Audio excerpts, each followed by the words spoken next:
أعوذ بالله من الشيطان الرجيم بسم الله الرحمن الرحيم نصلي على رسوله الكريم أما بعد فأعوذ بالله من الشيطان الرجيم بسم الله الرحمن الرحيم الرحمن على العرش استوى بارك الله لنا ولكم في القرآن العظيم ونفعنا وإياكم بالآيات والذكر الحكيم শ্রদ্ধেয় সভাপতি হযরত উলামায়ে কেরাম, সম্মানিত সুধী সমাজ,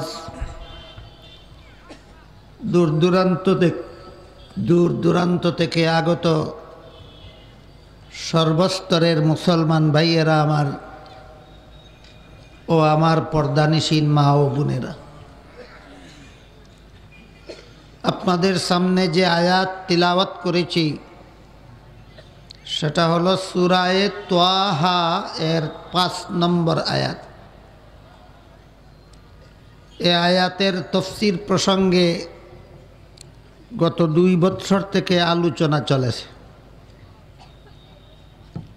এবছরও এই আয়াতটি আপনাদের সামনে তিলাওয়াত করা হয়েছে। কেউ ভাবতে পারেন যে এক আয়াত প্রসঙ্গে এত কথা কেন? তার কারণ হলো এই আয়াতকে কেন্দ্র করে কিছু লোক সমাজে একটা ভ্রান্ত মতবাদ ছড়াচ্ছে। সেটা হলো আমাদের শরীরের মতো আল্লাহর শরীর আছে, নাউজুবিল্লাহ।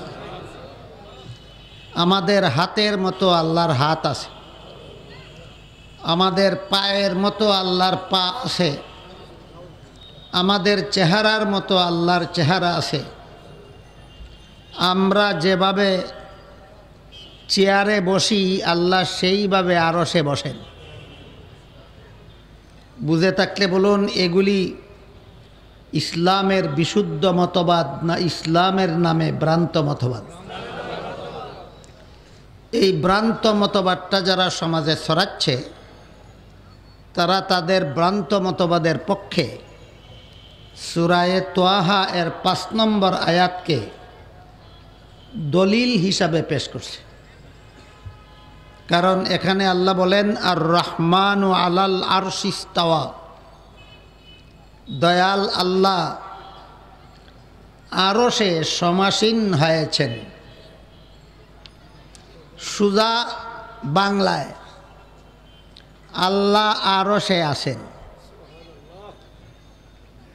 আল্লাহ আরশে আছেন এই কথা তো কোনো মুসলমান অস্বীকার করে না। প্রশ্ন হলো, শুধু আরশেই আছেন না আরও কোথাও আছেন? সেটা হলো প্রশ্ন।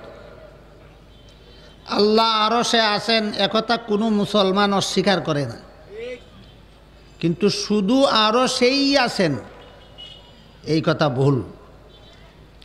আল্লাহ আরশে আছেন কথা সঠিক, কিন্তু আরশেই আছেন কথাটা ভুল। কাজেই এই আয়াতের দ্বারা তাদের ভ্রান্ত মতবাদের দলিল হয় না।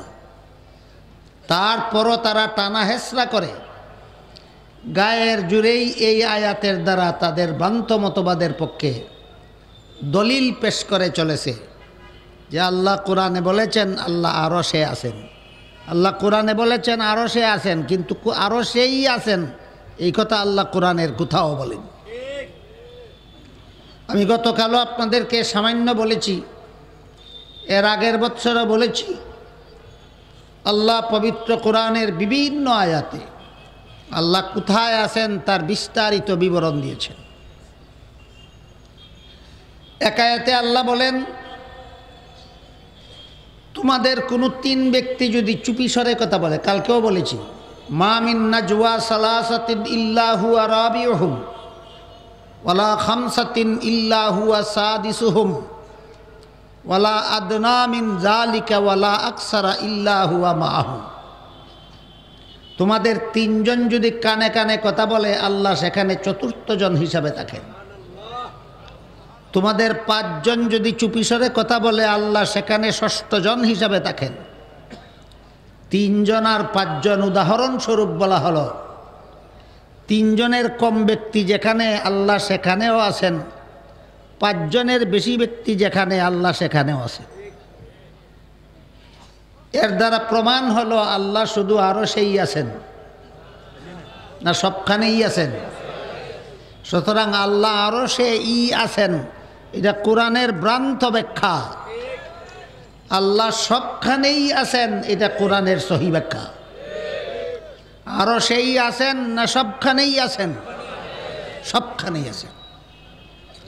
এভাবে বিভিন্ন আয়াতে আল্লাহ কোথায় আছেন এই প্রশ্নের জবাব সম্বলিত বিবরণ আল্লাহ দিতে দিতে এক পর্যায়ে বলেন ওয়ামা কুন্না গাইবিন, যার মর্মার্থ হলো আমি কোথাও অনুপস্থিত নই। বুঝে থাকতে বলুন, যিনি কোথাও অনুপস্থিত নন তিনি উপস্থিত কোথায়? তাই আল্লাহ সর্বত্র বিরাজমান। এটা আহলে সুন্নাত ওয়াল জামাতের পক্ষ থেকে কোরআনের ব্যাখ্যা। আমরা প্রায় সময় আহলে সুন্নাত ওয়াল জামাতের নামটা শুধু উদাহরণস্বরূপ বলে থাকি। কোরআনের সহি ব্যাখ্যা একমাত্র আহলে সুন্নাত ওয়াল জামাতেই পাওয়া যায়, আর কোনো ভ্রান্ত দলের কাছে কোরআনের সহি ব্যাখ্যা পাওয়া যায় না। এ কারণে আহলে সুন্নাত ওয়াল জামাত সম্পর্কেও আমাদের খুব পরিষ্কার ধারণা থাকতে হবে যে আহলে সুন্নাত ওয়াল জামাত কাকে বলে। আমি এ ব্যাপারে আপনাদেরকে সামান্য একটু আলোকপাত করতে চাই যে আহলে সুন্নাত ওয়াল জামাত কাকে বলে।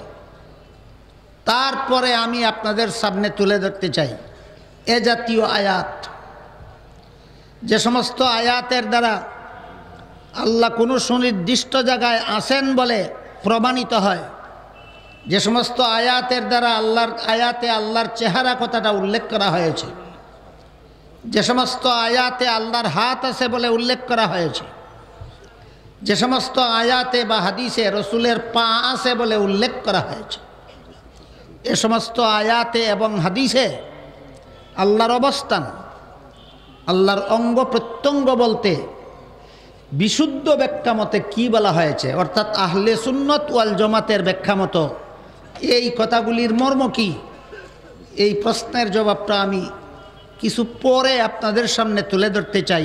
এর আগে একটা পরিষ্কার ধারণা দিতে চাই যে আসলে আহলে সুন্নাত ওয়াল জামাত কাকে বলে। তার কারণ আমাদের সমাজে কিছু লোক আছে যারা জীবনভর অসংখ্য অগণিত বেদাতি কর্মকাণ্ডে লিপ্ত থাকে, অথচ নাম ধারণ করে তাকে আহলে সুন্নাত ওয়াল জামাত। এই বেদাতি দলের সুন্নি নাম ধারণের দুঃখাত থেকে আপনাদের ঈমান আমল হেফাজত করার স্বার্থেই আসলেই আহলে সুন্নাত ওয়াল জামাত কাকে বলে এই প্রশ্নের সুস্পষ্ট জবাব আপনাদের সকলের মনে মনে জানা থাকা দরকার। আর কিছু লোক সাহাবায়ে কেরামের জামাতকে আদর্শ মাপকাঠি না মেনে নিজেদেরকে জামাত নামে আখ্যায়িত করে, অথচ আহলে সুন্নাত ওয়াল জামাতের অর্থই হলো নবীর সুন্নতের অনুসারী এবং সাহাবায়ে কেরামের জামাতের অনুসারী। বেদাতের অনুসারী যেমন কখনো আহলে সুন্নত হতে পারে না, ঠিক তেমনিভাবে সাহাবায়ে কেরামের জামাতকে যারা সত্যের মাপকাঠি মানে না, এরা কখনো আহলে সুন্নত ওয়াল জামাত হতে পারে না। কোনো দলের নামের মধ্যে জামাত শব্দ জুড়ে দিলেই যদি আহলে সুন্নত ওয়াল জামাত হওয়া যেত, তাহলে কাদিয়ানিরাও আহলে সুন্নত ওয়াল জামাত হয়ে যেত। কারণ কাদিয়ানিরাও নিজেদের নাম দিয়েছে আহমদিয়া মুসলিম জামাত। বলুন এই জামাত কি সেই জামাত? তাহলে দলের নামে জামাত শব্দ জুড়ে দিলেই আহলে সুন্নাত ওয়াল জামাত হয় না সাহাবায়ে কেরামের জামাতকে সত্যের মাপকাঠি মানলে আহলে সুন্নাত ওয়াল জামাত হয়? নবীর সুন্নতকে যারা সত্যের মাপকাঠি মানে, সাহাবায়ে কেরামের জামাতকে যারা সত্যের মাপকাঠি মানে, প্রকৃত অর্থে তাদেরকেই আহলে সুন্নাত ওয়াল জামাত বলা হয়। কোন সত্য এই কথাটা অস্পষ্ট, তাও সুস্পষ্ট হওয়া দরকার। এজন্য আমি ব্যাপারটা খোলাখালাভাবেই আপনাদের সামনে ব্যক্ত করতে চাই। এই আলোচনার মাধ্যমে অনেক জরুরি কথা আপনাদের সামনে পেশ করা হবে। তাই আমি আলোচনা শুরু করার আগেই আপনাদেরকে অনুরোধ করে বলতে চাই, কথাগুলি যেন মনোযোগ সহকারে শোনার চেষ্টা করেন, বুঝার চেষ্টা করেন, স্মরণ রাখার চেষ্টা করেন। যদি কেউ মনে করেন যে সব কথা মনে থাকবে না, তাহলে হয়তো খাতা কলমে লিখে রাখার চেষ্টা করবেন। যদি কারো সাথে খাতা কলম না থাকে, প্রায় সকলের পকেটেই তো একটা করে মোবাইল থাকে, রেকর্ড করে রাখার চেষ্টা করবেন। তাও যদি না পারেন, পরবর্তীতে খাদিমুল কোরআন পরিষদের সাথে যোগাযোগ করবেন, আপনাদেরকে অডিও রেকর্ড আপনাদেরকে সরবরাহ করার চেষ্টা করা হবে। যে কোনো যুগের, যে কোনো দেশের, যে কোনো মানুষ মুমিন মুসলমান বলে গণ্য হওয়ার জন্য মৌলিকভাবে 6টা কথা বিশ্বাস করতে হয়। 6টা কথা বিশ্বাস করলে যে কোনো যুগের, যে কোনো দেশের, যে কোনো মানুষ মুমিন মুসলমান বলে গণ্য হয়। বুঝুন, স্মরণ রাখুন, কতটা কথা বিশ্বাস করলে কোনো একজন মানুষ মুমিন মুসলমান বলে গণ্য হয়? 6টা কথা। এই 6টা কথা কুরআন এবং হাদিসের বিভিন্ন আয়াতে এবং রাসূলের বিভিন্ন হাদিসে বিক্ষিপ্ত অবস্থায় বর্ণিত হয়েছে। কুরআনের বিভিন্ন আয়াতে এই 6টা কথার উল্লেখ আছে, রাসূলের বিভিন্ন হাদিসে এই 6টা কথার উল্লেখ আছে। সাধারণ মুসলমান যারা কুরআন হাদিসের শিক্ষা গ্রহণ, নিয়মিত শিক্ষা গ্রহণ করেন না, এক কথায় যারা মাদ্রাসায় লেখাপড়া করেন না, তাদের জন্য কোরআন শরীফের কোন কোন আয়াতে 6টা কথা আছে, রাসূলের কোন কোন হাদিসে 6টা কথা আছে, খুঁজে বের করা কি সম্ভব? সম্ভব নয়। তাহলে একজন সাধারণ মানুষ এই 6 কথা পাবে কোথায়, আর মুমিন মুসলমান হবে কিভাবে? এই সমস্ত সাধারণ মানুষের সুবিধার জন্য আহলে সুন্নাত ওয়াল জামাতের উলামায়ে কেরাম কুরআন হাদিস থেকে 6টি কথা চয়ন করে একটি কলেমার ভিতরে ঢুকিয়ে দিয়েছেন। কলেমাটার নাম ঈমানে মুফাসসাল। কলেমাটার নাম ঈমানে মুফাসসাল।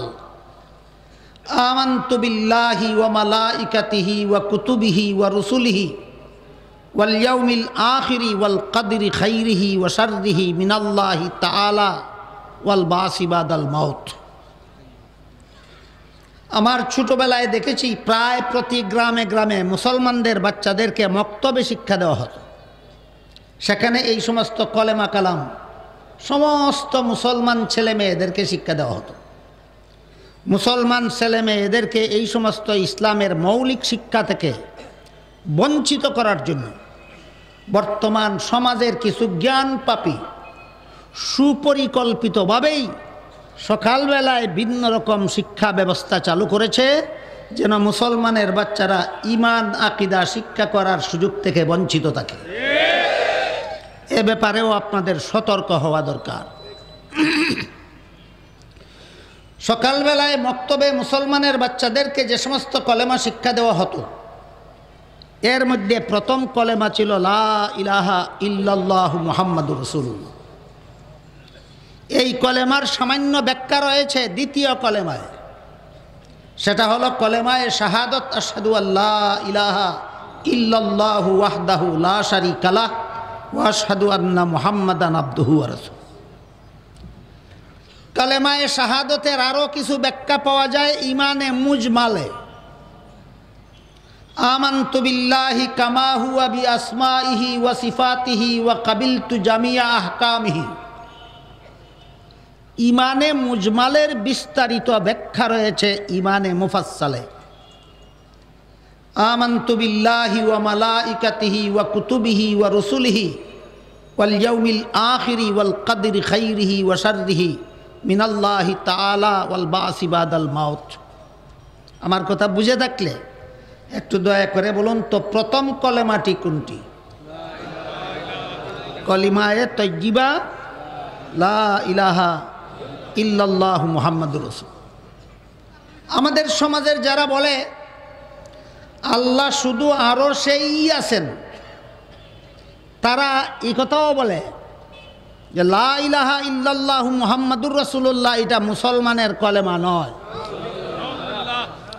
এটা শিরিকি কলেমা। এই কলিমা যারা গ্রহণ করবে তারা মুশরিক হয়ে যাবে। এই দাবির ভিত্তিতে তারা একাধিক বই পুস্তক রচনা করে ফেলেছে। এর মধ্যে একটা বই আমার কাছে আছে, এটার নাম হলো আকিদার মানদণ্ডে ইসলামের মূল মন্ত্র কালিমা তাইয়্যিবা লা ইলাহা ইল্লাল্লাহ। তাদের দাবি হলো কালেমা শুধু লা ইলাহা ইল্লাল্লাহ মুহাম্মাদুর রাসূলুল্লাহ কালেমা তাইয়্যিবার অংশ নয়। লা ইলাহা ইল্লাল্লাহর মধ্যে বলা হয়েছে এক আল্লাহ ছাড়া আর কোনো মাবুদ নাই। এর পাশাপাশি মুহাম্মাদুর রাসূলুল্লাহ বললে মুহাম্মাদুর রাসূলুল্লাহকে আল্লাহর সাথে শরীকদার সাব্যস্ত করা হয়। শরীকদার আতঙ্কের ভূত এদের ঘাড়ে সওয়ার হয়েছে। শরীকদার আতঙ্কের ভূত এদের ঘাড়ে সওয়ার হয়েছে। লা ইলাহা ইল্লাল্লাহ এর সাথে মুহাম্মাদুর রাসূলুল্লাহ যুক্ত করলে মুহাম্মাদুর রাসূলুল্লাহকে আল্লাহর সাথে শরীকদার সাব্যস্ত করা হয় দাবি করে এই 232 পৃষ্ঠা বিশিষ্ট বইটা পর্যন্ত তারা প্রকাশ করে ফেলেছে। এরপরও যদি এই বাতিল দলের পরিচয় আপনাদের সামনে তুলে ধরা না হয়, সিলেট আলিয়া মাদ্রাসার ময়দানে অনুষ্ঠিত 3 দিনের তাফসীরুল কোরআন সম্মেলনে এদের সম্পর্কে আপনাদেরকে সতর্ক করা না হয়, আর আপনাদের হাতে যদি তাদের বইটা পৌঁছে দিতে পারে, আপনারা তো বই পড়লে মনে করবেন ঠিকই লিখেছে। বুঝে থাকলে বলুন, এই সমস্ত বাতিলদের ব্যাপারে সমাজকে সতর্ক করা দরকার আছে কিনা? সমাজকে সতর্ক করা দরকার আছে। এই জন্য এই সমস্ত বাতিলদের যত ভ্রান্ত আকীদা আছে এর মধ্যে একটা হলো আল্লাহ আরশেই আছেন, আর কোথাও নন। সুতরাং আর রহমানু আলাল আরশি ইস্তাওয়া, যে আল্লাহ সূরা তাহার 5 নম্বর আয়াতে বলেছেন আল্লাহ আরশে আছেন, এখানে আরশে ই আছেন না আরশে ও আছেন? ই না ও? আল্লাহ আরশে ই আছেন না, আল্লাহ আরশে ও আছেন। মনে রাখবেন, ই আর ও বেশ কম। এরা ই বলে, আমরা ও বলি। আল্লাহ শুধু আরশেই আছেন না আরশে ও আছেন? আরশেও আছেন। এদের ভ্রান্তি সম্পর্কে পরিষ্কার ধারণা গ্রহণের জন্য এই জাতীয় আয়াতগুলিকে তাফসীরের পরিভাষায় আয়াতে মুতাশাবিহাত বলা হয়। আয়াতে মুতাশাবিহাতের ব্যাখ্যা আহলে সুন্নাত ওয়াল জামাতের দ্বারা কি করা হয়েছে? আহলে সুন্নাত ওয়াল জামাতের উলামায়ে কেরাম আয়াতে মুতাশাবিহাতের কি ব্যাখ্যা করেছেন, হুরুফে মুকাত্তাআতের কি ব্যাখ্যা করেছেন?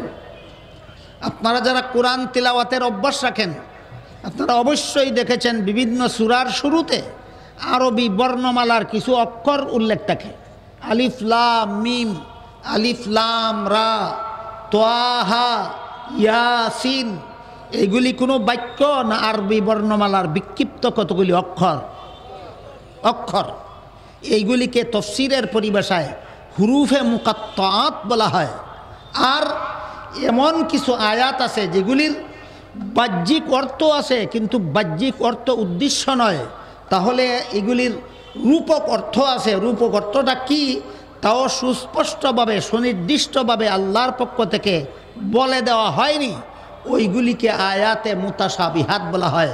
আহলে সুন্নাত ওয়াল জামাত হুরুফে মুকাত্তাআতের কি ব্যাখ্যা করেন, আহলে সুন্নাত ওয়াল জামাতের আলেমগণ আয়াতে মুতাশাবিহাতের কি ব্যাখ্যা করেন, সেইটা বোঝার স্বার্থেই প্রথমে আমাদের বোঝা দরকার আহলে সুন্নাত ওয়াল জামাত কাকে বলে। আহলে সুন্নাত ওয়াল জামাত বোঝার জন্য প্রথমেই জানা থাকতে হবে, মনে রাখতে হবে যে কোনো যুগের যে কোনো দেশের যে কোনো লোক আল্লাহর কাছে মুমিন মুসলমান বলে গণ্য হতে গেলে মৌলিকভাবে 6টা কথা বিশ্বাস করতে হবে। স্মরণ রাখবেন, 6টা কথা কোরআনের বিভিন্ন আয়াতে বিক্ষিপ্ত অবস্থায় আছে, 6টা কথা রাসূলের বিভিন্ন হাদিসে বিক্ষিপ্ত অবস্থায় আছে। আহলে সুন্নাত ওয়াল জামাতের উলামায়ে কেরাম সেই বিক্ষিপ্ত আয়াতগুলি থেকে, বিক্ষিপ্ত হাদিসগুলি থেকে 6টা কথা একটা কলেমার অন্তর্ভুক্ত করে দিয়েছেন, যেন যে কোনো যে কোনো সরল সহজ মানুষ, যে কোনো সাধারণ মানুষ, যে কোনো অশিক্ষিত মানুষও এই 6টা কথা সহজে পাইতে পারে এবং বিশ্বাস করে মুমিন মুসলমানের অন্তর্ভুক্ত হতে পারে। যে কলেমার ভিতরে 6টি কথা উল্লেখ করে দেওয়া হয়েছে, কলেমাটির নাম ইমানে মুফাসসাল। কলেমাটার নাম হলো ইমানে মুফাসসাল। কলেমাটা হলো আমানতু বিল্লাহি ওয়া মালাইকাতিহি ওয়া কুতুবিহি ওয়া রুসুলিহি ওয়াল ইয়াউমিল আখিরি ওয়াল কদরি খাইরিহি ওয়া শাররিহি মিনাল্লাহি তাআলা ওয়াল বাসি বাদাল মাউত। এর শব্দার্থ আমি আপাতত বলতে যাচ্ছি না, মর্মার্থটা হলো আমি আল্লাহকে বিশ্বাস করলাম, আমি আল্লাহর ফিরিস্তাগণ বিশ্বাস করলাম, আমি আল্লাহর নাজিলকৃত আসমানি কিতাবগুলি বিশ্বাস করলাম, আমি আল্লাহর প্রেরিত নবী রাসূলগণকে বিশ্বাস করলাম, আমি আল্লাহর নির্ধারিত তকদির, যাকে বাংলায় ভাগ্য তালিকা বলা হয়, আল্লাহর নির্ধারিত তকদির বিশ্বাস করলাম। কত নম্বরে?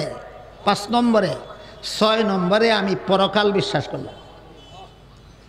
আমি আবারও বলছি, আপনারা শুনুন, বুঝুন, স্মরণ রাখুন। মনে করেন স্মরণ থাকবে না, লিখে রাখার চেষ্টা করুন। লিখে রাখার সুযোগ সুবিধা নাই, রেকর্ড করার চেষ্টা করুন। তাও যাদের সুযোগ নাই তারা খাদিমুল কোরআন পরিষদের সাথে পরবর্তীতে যোগাযোগ করলে আমার এই বক্তব্যের অডিও রেকর্ড আপনাদেরকে পৌঁছে দেবেন ইনশাআল্লাহ। যে 6টা কথা বিশ্বাস করলে যে কোনো যুগের যে কোনো দেশের যে কোনো মানুষ মুমিন মুসলমান বলে গণ্য হয়, 6টা কথা আছে ইমানে মুফাসসালে। ইমানে মুফাসসালের মর্মার্থ হলো আমি 1 নম্বরে আল্লাহকে বিশ্বাস করলাম, 2 নম্বরে আল্লাহর ফিরিস্তাগণ বিশ্বাস করলাম, 3 নম্বরে আল্লাহর নাজিলকৃত আসমানি কিতাবগুলি বিশ্বাস করলাম, 4 নম্বরে আমি আল্লাহর প্রেরিত নবী রাসূলগণকে বিশ্বাস করলাম, 5 নম্বরে আমি আল্লাহর নির্ধারিত তকদির বিশ্বাস করলাম, 6 নম্বরে আমি পরকাল বিশ্বাস করলাম। এইভাবে নম্বর ওয়ার হিসাবে যদি আপনারা স্মরণ রাখতে পারেন তাহলে সামনের কথাগুলি বুঝতে আরও সহজ হবে। ইমানে মুফাসসালের মর্মার্থ, 1 নম্বরে কাকে বিশ্বাস করলাম, 2 নম্বরে আল্লাহর ফিরিস্তাগণ বিশ্বাস করলাম, 3 নম্বরে আসমানি কিতাবগুলি বিশ্বাস করলাম, 4 নম্বরে নবী রসুল বিশ্বাস করলাম, 5 নম্বরে তকদির বিশ্বাস করলাম, 6 নম্বরে আখিরাত বিশ্বাস করলাম। আল্লাহ বিশ্বাস করলাম, ফিরিস্তা বিশ্বাস করলাম, আসমানি কিতাব বিশ্বাস করলাম, নবী রসুল বিশ্বাস করলাম, তকদির বিশ্বাস করলাম, পরকাল বিশ্বাস করলাম। এই 6 কথায় যারা বিশ্বাসী এরাই মুমিন মুসলমান। 6 কথায় যারা বিশ্বাসী তারাই মুমিন মুসলমান। 6 কথার কোনো একটি কথা যদি কেউ বিশ্বাস করে না, সে আর মুমিন মুসলমান থাকে না। কেউ যদি বলে আমি আল্লাহ বিশ্বাস করি না, সে বেঈমান হয়ে যাবে। কেউ যদি বলে আমি ফিরিস্তা বিশ্বাস করি না, কাফের হয়ে যাবে। কেউ যদি বলে আসমানি কিতাব বিশ্বাস করি না, কাফের হয়ে যাবে। কেউ যদি বলে নবী বিশ্বাস করি না, কাফের হয়ে যাবে। যদি কেউ বলে তকদির বিশ্বাস করি না, কাফের হয়ে যাবে। যদি কেউ বলে পরকাল বিশ্বাস করি না, কাফের হয়ে যাবে। বুঝে থাকলে এবার দয়া করে বলুন, কতটা কথা বিশ্বাস করলে মুসলমান হয়? এর মধ্যে কোনো একটা কথা অবিশ্বাস করলে কি হয়? কাফের হয়। এই কথাগুলি যদি আপনারা ভালো রকম স্মরণ রাখেন তাহলে বর্তমান সমাজে কিছু লোক আছে অতি উদার, যারা কাফেরদেরকেও মুমিন গণ্য করে, আর কিছু লোক আছে অত্যন্ত নিষ্ঠুর কঠোর, যারা মুমিনদেরকেও কাফের গালি দেয়। মুসলমানের সমাজে কাফেরকে মুসলমান গণ্য করার সুযোগ পায় কেন?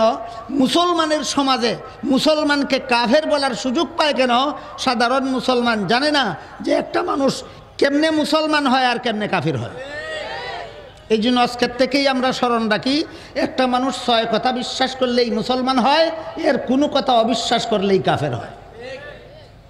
যদি বুঝতে পারেন, স্মরণ রাখতে পারেন, তাহলে আপনাদের সামনে কখনো কেউ কোনো কাফেরকে মুসলমান বলতে পারবে না, কোনো মুসলমানকে কাফের বলতে পারবে না।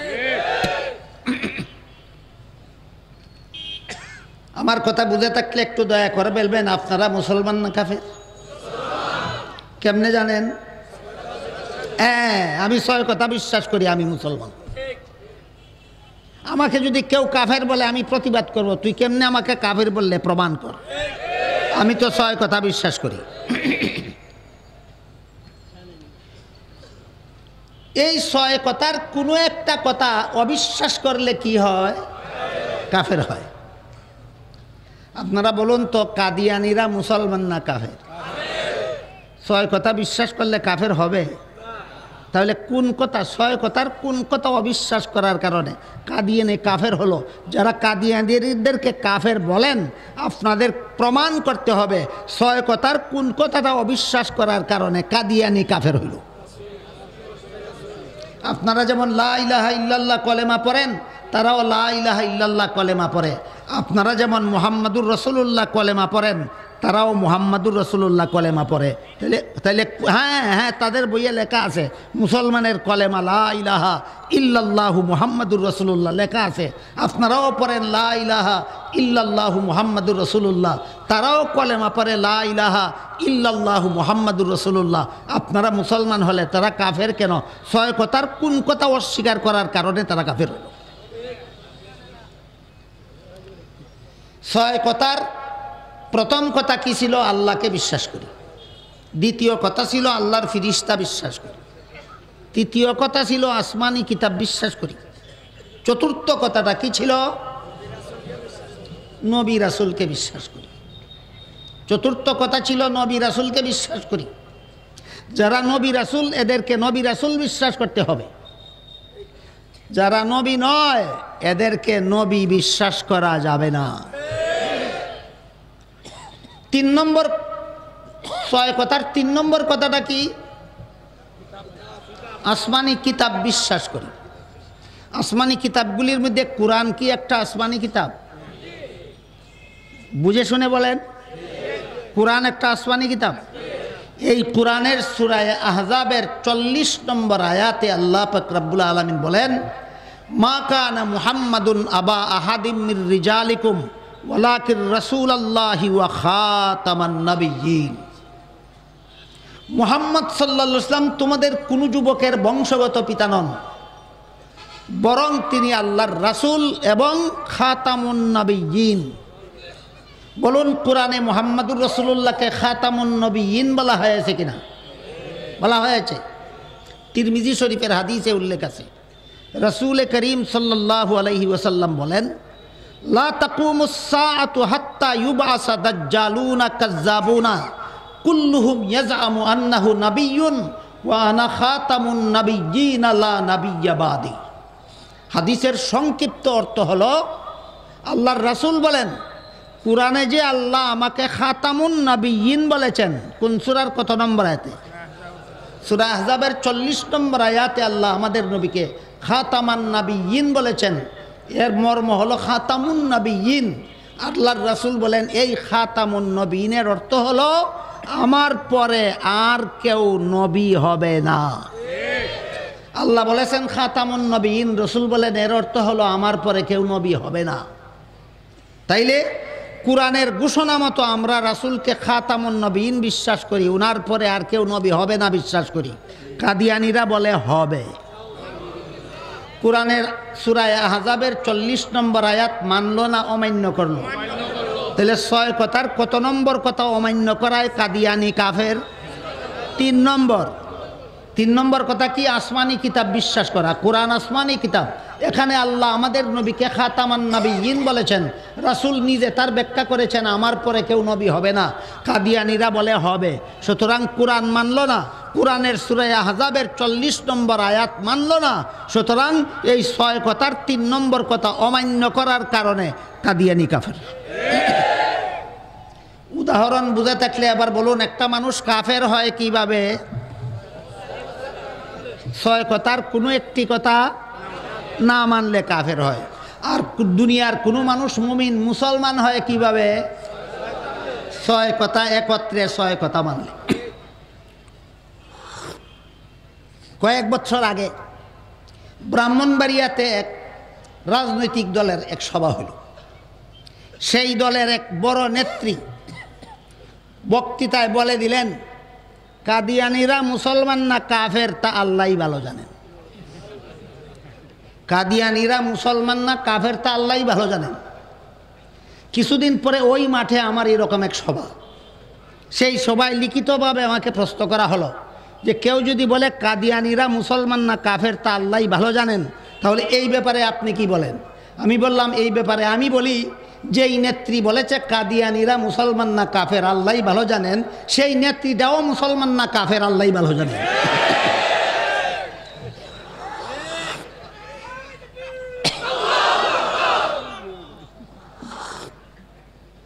আপনাদের কোনো ছেলে মেয়ে যদি প্রাইমারি স্কুলে পরীক্ষা দিতে যায়, পরীক্ষাটা যদি অঙ্কের পরীক্ষা হয়, আর একটা প্রশ্ন যদি থাকে 10 আর 10 এর যোগফল কত, 10 আর 10 এর যোগফল কত, একটা প্রশ্ন, আপনার ছেলে যদি উত্তর লেখে আল্লাহই ভালো জানে, পরীক্ষায় পাস করবে না গুড়ার ডিম পাবে। সব কথা আল্লাহই ভালো জানে বললে হবে না, অনেক কথা আছে আমি জানি বলতে হবে, নাইলে ঈমান থাকবে না।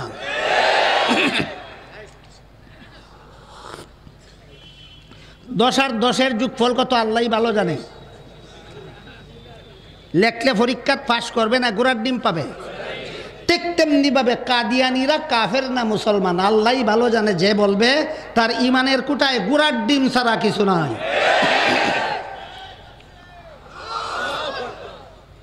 আমি বলতেছিলাম, আজকের এই সম্মেলন থেকে আমাদের সমস্ত শ্রোতাদের বুঝে নিতে হবে একটা মানুষ মুসলমান কিভাবে হয় আর কাফের কিভাবে হয়।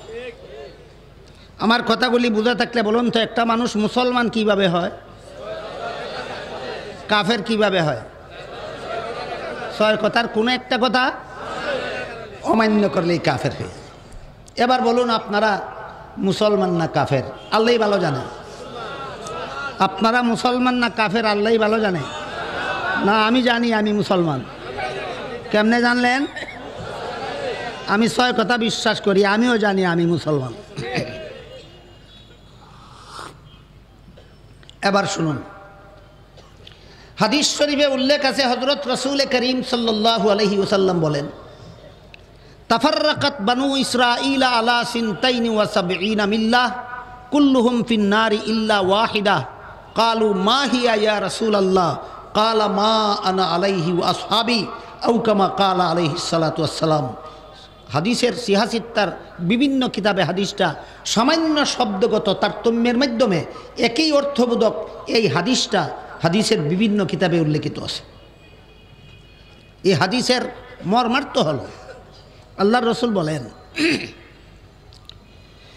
ইহুদিরা ধর্ম নিয়ে দলাদলি করে 71 দলে বিভক্ত হয়েছে, খ্রিস্টানেরা ধর্ম নিয়ে দলাদলি করে 72 দলে বিভক্ত হয়েছে, আর আমার উম্মতেরা অর্থাৎ মুসলমানেরা ধর্ম নিয়ে দলাদলি করে 73 দলে বিভক্ত হবে। ইহুদি হয়েছিল 71 দল, খ্রিস্টান হয়েছিল 72 দল, আর আমাদের নবীর মুসলমান উম্মতেরা হবে 73 দল। কাফেরদের 73 দল না মুসলমানদের 73 দল? মুসলমানদের 73 দল, মনে রাখবেন, ভুলে যাবেন না। এরপরে আল্লাহ রাসূল বলেন, এই 73 দলের আমার উম্মত মুসলমানের 73 দলের 72 দল মুসলমান হবে জাহান্নামী, একদল মুসলমান হবে জান্নাতি। এবার বুঝে থাকতে বলুন, মুহাম্মাদুর রাসূলুল্লাহর মুসলমান উম্মতের কত দল জাহান্নামী আর কত দল জান্নাতি? এবার একটু বুঝে শুনে জবাব দিতে হবে, আল্লাহই ভালো জানেন বললে হবে না। 72 দল মুসলমান জাহান্নামী হবে 6 কথায় অবিশ্বাসী হওয়ার কারণে। 6 কথায় অবিশ্বাসী হওয়ার কারণে মুসলমান হয়। 72 দল মুসলমান জাহান্নামী হবে, এর মানে কি 6 কথায় অবিশ্বাসী? না বিশ্বাসী? 6 কথায় বিশ্বাসী বলেই তো মুসলমান। একদল জান্নাতি, এরাও 6 কথায় বিশ্বাসী বলেই মুসলমান। 72 দল জাহান্নামীরাও মুসলমান 6 কথায় বিশ্বাসী হওয়ার কারণে। একদল জান্নাতীরাও মুসলমান 6 কথায় বিশ্বাসী হওয়ার কারণে। কাজেই 72 দল মুসলমানের দোষটা কি যে দোষের কারণে এরা জাহান্নামী হলো, আর একদল মুসলমানের গুণটা কি যে গুণের কারণে এরা জান্নাতি হলো? প্রশ্ন বুঝলেন কিনা দেখুন। বুঝে থাকতে বলুন। আল্লাহর রসুল যে বললেন আমার উম্মতেরা অর্থাৎ মুসলমানেরা 73 দলে বিভক্ত হবে, এর মধ্যে 72 দল জাহান্নামী হবে। ও মুসলমান না মুসলমান? 6 কথায় অবিশ্বাসী না বিশ্বাসী? যাবে কোথায়? জাহান্নামে। আর একদল মুসলমান জান্নাতি হবে, এরাও 6 কথায় বিশ্বাসী। 72 দল মুসলমান, এরাও 6 কথায় বিশ্বাসী। জাহান্নামে যাবে কোন দোষের কারণে? একদল মুসলমান জান্নাতি হবে, এরাও 6 কথায় বিশ্বাসী। কোন গুণের কারণে জান্নাতি হবে? বোঝা দরকার কিনা? বোঝা দরকার। 72 দল জাহান্নামী মুসলমানও 6 কথা বিশ্বাস করে, একদল জান্নাতি মুসলমানও 6 কথা বিশ্বাস করে। ওরা জাহান্নামী হবে কোন দোষের কারণে? মন গড়া ব্যাখ্যা মতো বিশ্বাস করার কারণে। আর একদল মুসলমান জান্নাতি হবে কোন গুণের কারণে? এরা 6 কথা বিশ্বাস করে, মন গড়া ব্যাখ্যা মতে নয়। 6 কথার যেই ব্যাখ্যা নবীর সুন্নতের দ্বারা প্রমাণিত, সাহাবায়ে কেরামের জমাতের দ্বারা প্রমাণিত, সেই ব্যাখ্যা মতো 6 কথা বিশ্বাস করায় একদল মুসলমান হবে জান্নাতি। বলতে হবে কোন দোষে 72 দল মুসলমান জাহান্নামী, কোন গুণে একদল মুসলমান জান্নাতি। বলতে পারলে আহলে সুন্নাত ওয়াল জামাতের পরিচয় পরিষ্কার হবে। 72 দল জাহান্নামী মুসলমানেরাও 6 কথা বিশ্বাস করে, একদল জান্নাতি মুসলমানেরাও 6 কথা বিশ্বাস করে। ওরা জাহান্নামী কোন দোষের কারণে? 6 কথা বিশ্বাস করে মন গড়া ব্যাখ্যা মতে। এরা জান্নাতি কোন গুণের কারণে? 6 কথা বিশ্বাস করে সুন্নতে রাসূল এবং জমাতে সাহাবার ব্যাখ্যা মতে। বলতে হবে আপনাদের। বলুন 72 দল জাহান্নামী মুসলমান, এরাও তো 6 কথা বিশ্বাস করে। জাহান্নামী কেন? 6 কথা বিশ্বাস করে মন গড়া ব্যাখ্যা মতো। 6 কথা বিশ্বাস করে মন গড়া ব্যাখ্যা মতো। একদল মুসলমান জান্নাতি কেন? এরা 6 কথা বিশ্বাস করে সুন্নতে রাসূল এবং জমাতে সাহাবার ব্যাখ্যা মতো। নবীর সুন্নতের ব্যাখ্যা দ্বারা নবীর সুন্নতের দ্বারা যে ব্যাখ্যা প্রমাণিত, সাহাবায়ে কেরামের জমাতের দ্বারা যে ব্যাখ্যা প্রমাণিত, সেই ব্যাখ্যা মতো এরা 6 কথা বিশ্বাস করে। এই জন্য এরা হবে জান্নাতি। তাহলে 6 কথার সহি ব্যাখ্যা পাওয়া যায় কোথায়? দুই ঠিকানায়। 6 কথা পাওয়া যায় কোথায়? কোরআনে আর হাদিসে। 6 কথার সহি ব্যাখ্যা পাওয়া যায় 2 ঠিকানায়। একটা ঠিকানার নাম নবীর সুন্নত, আর একটা ঠিকানার নাম সাহাবায়ে কেরামের জমাত। পরিষ্কারভাবে বুঝুন, 6 কথা পাওয়া যায় কোথায়? কোরআনে আর হাদিসে। 6 কথার সহি ব্যাখ্যাও পাওয়া যায় কোরআনে আর হাদিসে, না অন্য 2 ঠিকানায়? সেই 2 ঠিকানা কি কি? নবীর সুন্নত এবং সাহাবাগণের জমাত। 6 কথার সহি ব্যাখ্যা কোরআনে খুঁজলে পাবেন না। 6 কথার সহি ব্যাখ্যা শুধু হাদিসে খুঁজলে পাবেন না। 6 কথার সহি ব্যাখ্যা আরও 2 ঠিকানায় পাওয়া যায়। একটা ঠিকানার নাম নবীর সুন্নত, আর একটা ঠিকানার নাম সাহাবাগণের জমাত। এই কারণে 6 কথা যারা 2 ঠিকানার থেকে গ্রহণ করে, তাদের নাম আহলে সুন্নত ওয়াল জামাত।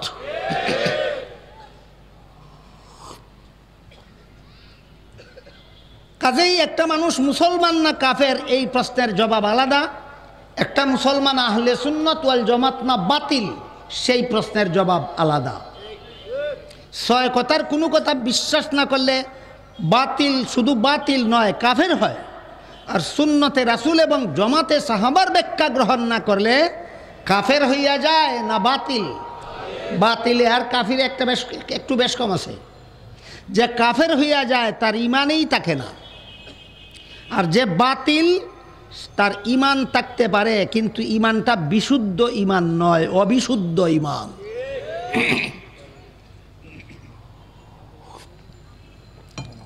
এবার আমি আপনাদেরকে জিজ্ঞাসা করি, আপনারা মুসলমান কিনা? কত কথা বিশ্বাস করে? এখনো সাব্যস্ত হলো না আপনারা আহলে সুন্নাত ওয়াল জামাত না বাতিল। 6 কথা বিশ্বাস করে শুধু প্রমাণ হলো আপনারা মুসলমান।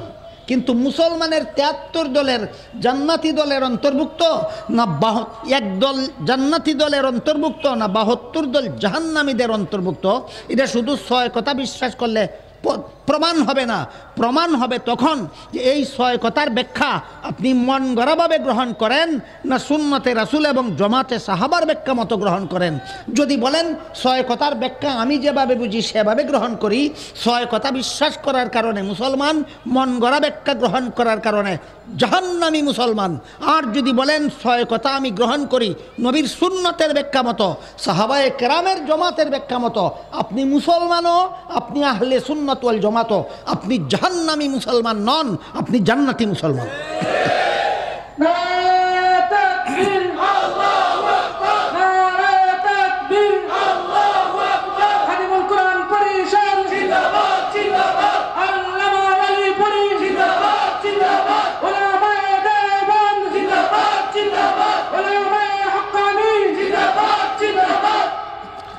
আল্লাহ আরশে আছেন, আমাদের মূল আলোচনার কেন্দ্রবিন্দু মনে আছে? সূরা তাহার 5 নম্বর আয়াতে বলা হয়েছে আল্লাহ আরশে আছেন। আরশে ই আছেন না আরশে ও আছেন? আরশে ই আছেন, এটা মন গড়া ব্যাখ্যা। আরশে ও আছেন, এটা আহলে সুন্নাত ওয়াল জামাতের ব্যাখ্যা। এবার বলুন, মন গড়া ব্যাখ্যা মতো কোরআন মানবেন না আহলে সুন্নাত ওয়াল জামাতের ব্যাখ্যা মতো? আহলে সুন্নাত ওয়াল জামাত কি বলে? আল্লাহ আরশে ই আছেন না আরশে ও আছেন? আল্লাহ আরশে ই আছেন, এটা আহলে সুন্নাত ওয়াল জামাতের ব্যাখ্যা নয়, এটা একদল বাতিল দলের মন গড়া ব্যাখ্যা। অতীতে যে সমস্ত বাতিল দল অতিবাহিত হয়ে গেছে, এদের মধ্যে একটা বাতিল দলের নাম মুজাসসিমা, আর একটা বাতিল দলের নাম মুসাব্বিহা। একটু কঠিন কথা, একটু মনোযোগ দিয়ে বুঝলে অনেক উপকার হবে। বান্দাকে যদি আল্লাহর কোনো গুণে সমগুণে গুণান্বিত মনে করে, বান্দাকে আল্লাহর সমান মনে করলে এটার নাম শিরিক। বান্দাকে আল্লাহর সমান মনে করলে এর নাম শিরিক। যেমন আল্লাহ সৃষ্টিকর্তা, বান্দাকে সৃষ্টিকর্তা মনে করা শিরিক। আল্লাহ সুখ শান্তি দেওয়ার মালিক, বান্দাকে সুখ শান্তি দেওয়ার মালিক মনে করা শিরিক। আল্লাহ সন্তান দেওয়ার মালিক, বান্দাকে সন্তান দেওয়ার মালিক মনে করলে শিরিক। আছে কি বাংলাদেশে এমন মুসলমান যারা মাজারে গিয়া বাবার কাছে সন্তান চায়? এটা কি শিরিক। সন্তান দেওয়ার মালিক একমাত্র আল্লাহ ছাড়া আর কেউ নয়। সুতরাং যারা মাজারের বাবার কাছে সন্তান চায়, এরা মাজারের বাবাকে আল্লাহর সাথে শরীকদার সাব্যস্ত করে। বান্দাকে আল্লাহর সমান সাব্যস্ত করার নাম শিরিক। আর আল্লাহকে বান্দার সমান সাব্যস্ত করার নাম তসবিহ। তসবিহ। বান্দারে আল্লাহর সমান বানাইলো না আল্লাহরে বান্দার সমান বানাইলো? যেমন আল্লাহ বিয়া করেন, আল্লাহরে কার সমান বানাইলো? আল্লাহ বিবির সাথে মিলামিশা করেন, এটা শিরিক না তসবিহ? আল্লাহর ঘরে সন্তান জন্ম হয়, এটা শিরিক না তসবিহ? শিরিক যেমন কুফরি, তসবিহও কুফরি। বান্দাকে আল্লাহর সমান বানাইলে যেভাবে কাফের হইয়া যায়, তেমনিভাবে আল্লাহকে বান্দার সমান বানাইলেও কাফের হইয়া যায়। বান্দা সন্তান দেওয়ার মালিক বিশ্বাস করলেও কাফের হয়। আল্লাহ সন্তান জন্ম দেন পিতা হইয়া, জন্মদাতা হইয়া, এই কথা বিশ্বাস করলেও কাফের হয়। কিন্তু দুই কাফেরের এক নাম না দুই কাফেরের দুই নাম? বান্দাকে আল্লাহর সমান সাব্যস্তকারী কাফেরের নাম মুশরিক, আর আল্লাহকে বান্দার সমান সাব্যস্ত করনেওয়ালা কাফিরের নাম মুসাব্বিহ। এর নাম মুসাব্বিহ। কাজটা হইল তসবিহ, আর কাজটা যে করে তার পরিচয় হইল মুসাব্বিহ। বাতিল দলগুলির মধ্যে একটা বাতিল দলের নাম মুজাসসিমা। বান্দার যেমন সীমিত আকারের একটা দেহ আছে, আল্লাহরও সীমিত আকারের একটা দেহ আছে। এই ভ্রান্ত মতবাদে যারা বিশ্বাসী এদের নাম মুজাসসিমা। আর বান্দার যেমন নাক মুখ চোখ বিশিষ্ট একটা চেহারা আছে, আল্লাহরও নাক মুখ চোখ বিশিষ্ট একটা চেহারা আছে। আল্লাহর যেমন 5 আঙ্গুল বিশিষ্ট একটা হাত আছে, আল্লাহরও 5 আঙ্গুল বিশিষ্ট একটা হাত আছে। বান্দার যেমন বসার জন্য 2টা নিতম্ব আছে, আল্লাহরও বসার জন্য 2টা নিতম্ব আছে। এইটা যারা বিশ্বাস করে এরা শিরিকের মাধ্যমে কুফরি করলো না তসবির মাধ্যমে কুফরি করলো? তাইলে বান্দার মতো আল্লাহর শরীর আছে, বান্দার মতো আল্লাহর অঙ্গ প্রত্যঙ্গ আছে, এইগুলি ইসলামী আকিদা না শিরিকি আকিদা? মুসাব্বিহাত মুজাসসিমা দলের মতো শিরিকি তসবিহ কুফরি আকিদা। বান্দাকে আল্লাহর মতো সুখ শান্তি দেওয়ার মালিক বিশ্বাস করলেও কুফরি হয়, বান্দাকে আল্লাহর মতো সন্তানের বাবা হওয়া বিশ্বাস করলেও কুফরি হয়। প্রথম প্রকার কুফরিটার নাম হইল শিরিক, আর দ্বিতীয় প্রকার কুফরিটার নাম হলো তসবিহ। বুঝে থাকতে বলুন। বান্দার দেহের মতো আল্লাহর দেহ আছে, এটা মুসলমানি আকিদা না কুফরি আকিদা? বান্দার চেহারার মতো আল্লাহর চেহারা আছে, এটা মুসলমানি আকিদা না কুফরি আকিদা? বান্দার হাতের মতো আল্লাহর হাত আছে, এটা কুফরিয়া মুসলমানি আকিদা না কুফরি আকিদা? বান্দার পায়ের মতো আল্লাহর পা আছে, এটা মুসলমানি আকিদা না কুফরি আকিদা? বান্দা বসার মতো আল্লাহ বসেন, বান্দা যেভাবে সিংহাসনে বসে ঠিক তেমনিভাবে আল্লাহও সিংহাসনে বসেন। বান্দার সিংহাসন হইল রাজকীয় গদি, আর আল্লাহর সিংহাসন হইল আরশ। কোনো একজন রাজা সিংহাসনে যেভাবে বসে আল্লাহও আরশে সেইভাবে বসেন। আমার কথাগুলি বুঝে থাকতে বলুন, এটা মুসলমানি আকিদা না কুফরি আকিদা? এই কুফরি আকিদায় অতীতকালে বিশ্বাসী ছিল মুসাব্বিহিনরা, আর বর্তমান দুনিয়ায় এই কুফরি আকিদায় বিশ্বাসী এই লামযহাবীরা। এই লামযহাবীরা বলে আরশ হইল একটা উপবেশন করার মতো বস্তু, আর আল্লাহ পাক রব্বুল আলামিন সেই ইয়াতে সেই কুরসিতে সেই চেয়ারে বসার মতো আল্লাহ 2টা নিতম্ব আছে, এই 2 নিতম্বর মাধ্যমে আল্লাহ এই চেয়ারে বসেন। বলুন এটা মুসলমানি আকিদা না কুফরি আকিদা? তাইলে লামযহাবীদের সাথে আমাদের মতভেদ শুধু হাত তোলার ব্যাপার নিয়া, হাত বাঁধার ব্যাপার নিয়া, নামাজে আমিন বলার ব্যাপার নিয়া, সূরা ফাতিহা পড়া না পড়ার ব্যাপার নিয়া, না ঈমান আর কুফর নিয়া?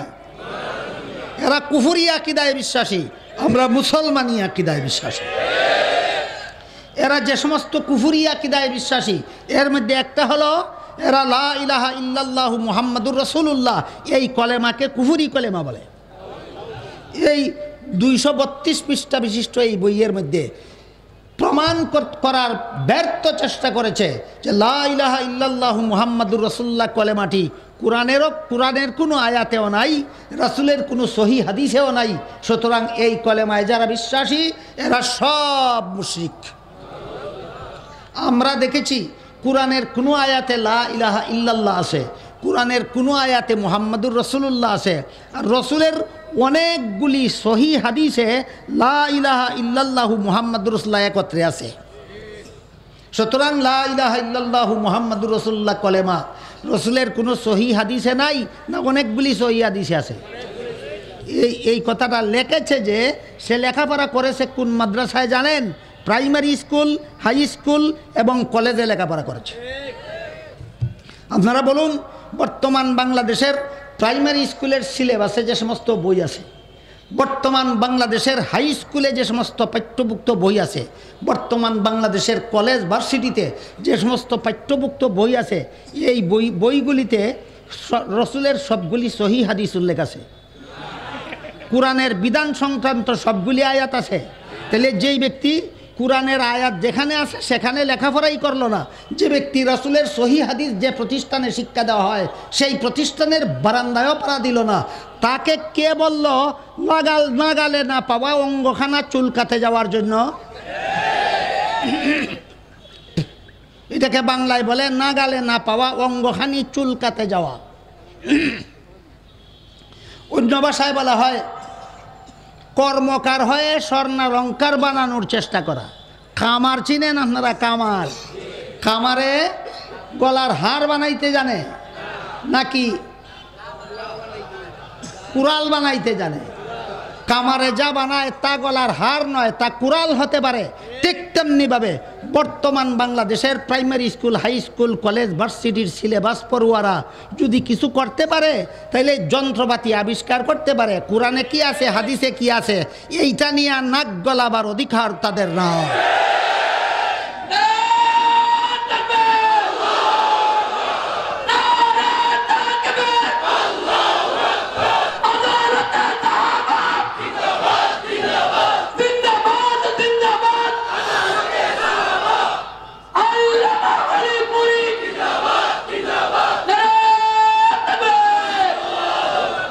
আমি গতকাল আপনাদেরকে বলেছি দরগা মাদ্রাসার থেকে একটা মাসিক পত্রিকা বের হয় আল কাসিম নামে। এই আল কাসিম পত্রিকায় আমি কোরআন হাদিস থাকতে মজহাব কেন শিরোনামে ধারাবাহিকভাবে প্রতি মাসে লেখা দিচ্ছি শুধু একটা বিষয়ের উপর, কোরআন হাদিস থাকতে মজহাব কেন। সেখানে আমি এই বইয়ের বিস্তারিত জবাব লিখছি। আপনারা যারা ধারাবাহিকভাবে পেতে চান ওই পত্রিকায় দেখে নিতে পারে। আমি যে কথাটা মূলত বলতে চেয়েছিলাম সেটা হলো লামজহাবিদের সাথে আমাদের মতবিরোধ আমিন জুড়ে বলা আর আস্তে বলা নিয়েই শুধু, তারাবি 8 রাকাত আর 20 রাকাত পড়া নিয়েই শুধু, হাত 2 হাত নামাজে নাবির নিচে আর সিনায় বাঁধা নিয়েই শুধু, না কলেমা নিয়েও? কলেমা নিয়েও মতবিরোধ। মুসলমানের কলেমা হলো লা ইলাহা ইল্লাল্লাহু মুহাম্মাদুর রাসূলুল্লাহ। লামজহাবিরা বলে এটা কুফরি কলেমা। লামজহাবিরা বলে মুসলমানি কলেমা হলো শুধু লা ইলাহা ইল্লাল্লাহ মুহাম্মাদুর রাসূলুল্লাহ নয়।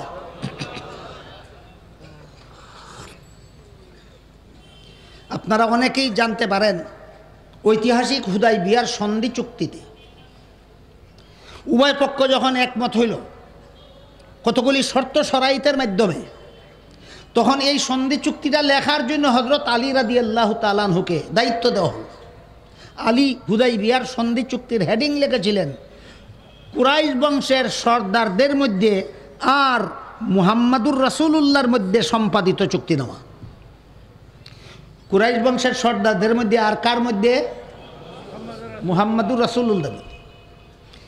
এই বেদিন কাফিরদের পক্ষ থেকে আপত্তি উত্থাপন করা হলো যে হেডিং হুদাইবিয়ার সন্ধির চুক্তিনামার হেডিংয়ে যদি মুহাম্মাদুর রাসূলুল্লাহ লেখা হয় তাহলে আমরা স্বাক্ষর করব না, দস্তখত করব না।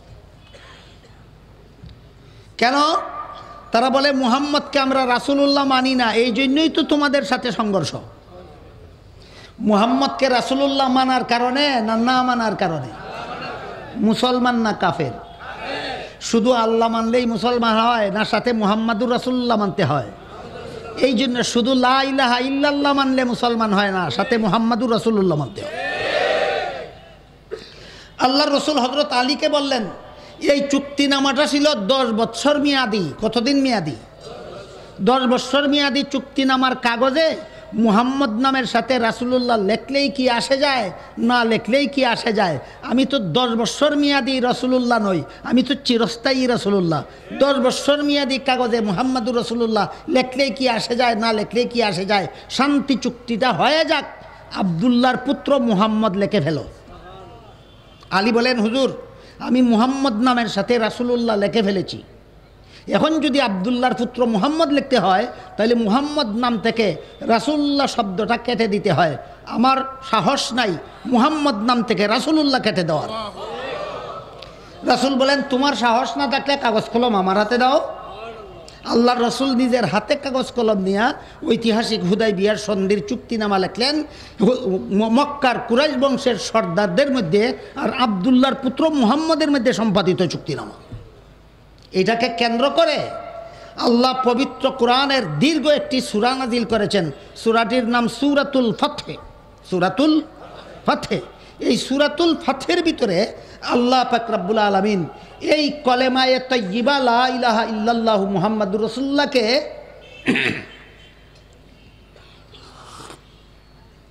কালিমাতুত তাকওয়া বলে আখ্যায়িত করেছেন। অন্য সূরায় এই কলেমাকে কলেমায়ে তয়্যিবা বলা হয়েছে, আর সূরাতুল ফাতহের মধ্যে কলিমায়ে তয়্যিবাকে তাকওয়ার কলেমা বলা হয়েছে। সেই সূরার ভিতরে শেষের দিকে এক আয়াতে আল্লাহ বলেন, কলেমায়ে তাকওয়ার উপর আমি মুসলমানদেরকে দৃঢ় করে দিলাম, আর কাফিরদের অন্তরে এই কলেমায়ে তাকওয়া গ্রহণ করার ব্যাপারে অপমানবোধ সৃষ্টি করে দিলাম। এরা মুহাম্মাদুর রাসূলুল্লাহ মানলে এদের অপমান হয়, আর মুসলমানেরা মুহাম্মাদুর রাসূলুল্লাহ মানাকে সম্মানজনক ব্যাপার মনে করে। সারমর্ম হলো আল্লাহ সূরাতুল ফাতহের শেষের দিকে দুইটা মূল্যবান কথা বলে দিয়েছেন। একটা হলো মুসলমানেরা মুহাম্মাদুর রাসূলুল্লাহ গ্রহণ করাকে সম্মানজনক মনে করে, আর বেদিন কাফিরেরা মুহাম্মাদুর রাসূলুল্লাহ মানাকে অপমানজনক মনে করে। এই সূরার মধ্যে আল্লাহ লা ইলাহা ইল্লাল্লাহু মুহাম্মাদুর রাসূলুল্লাহ এই কলেমাকে কালিমাতুত তাকওয়া নামে আখ্যায়িত করেছেন। এই মুহাম্মাদুর রাসূলুল্লাহ সহ লা ইলাহা ইল্লাল্লাহ গ্রহণ করা মুসলমানের কাজ। লা ইলাহা ইল্লাল্লাহ মুহাম্মাদুর রাসূলুল্লাহ বাদ দিয়ে শুধু লা ইলাহা ইল্লাল্লাহ মানা মুমিন মুসলমানের কাজ নয়, বেদিন কাফিরের কাজ। সুতরাং এদের সাথে আমাদের মতবিরোধ শুধু আমিন জুড়ে বলা আর আস্তে বলা নিয়ে না, আমাদের মুসলমানি কলেমা নিয়েও মতবিরোধ। আমাদের কলেমাকে তারা কুফুরি কলেমা বলে, আর তারা একটা কুফুরি কলেমাকে মুসলমানি কলেমা মনে করে।